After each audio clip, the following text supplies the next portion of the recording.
केळफुलाची भाजी चवीला अगदी अप्रतिम लागते, पण केळफूल साफ करणं थोडंसं मेहनतीचं काम आहे. त्याच्यासाठी फुलं साफ करून घ्यावे लागतात. त्याच्यामध्ये आत कडक धागा आणि एक पडदा असतो, जे काढणं खूप महत्त्वाचं असतं, नाहीतर भाजी कडवट बनते.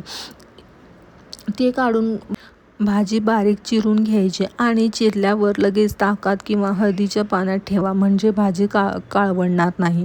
त्याच्यानंतर एका कढईमध्ये तेलात बारीक चिरलेला लसूण, बारीक चिरलेला कांदा परतवून घ्यायचा. तो लालसर झाला की त्याच्यावर आपले मसाले, हळद, मीठ, लाल तिखट आणि किचन किंग मसाला घालून परतवून घ्यायचा. त्याच्यावर आपले चिरून घेतलेले केळफुले टाकून परतवून घ्यायचा. झाकण ठेवून वाफवून घेतली की आपली भाजी तयार. गरम गरम भाकरीसोबत केळफुलाची भाजी ही खूप अप्रतिम लागते. तुम्ही एकदा नक्की ट्राय करून बघा आणि मला कळवा की कशी लागते.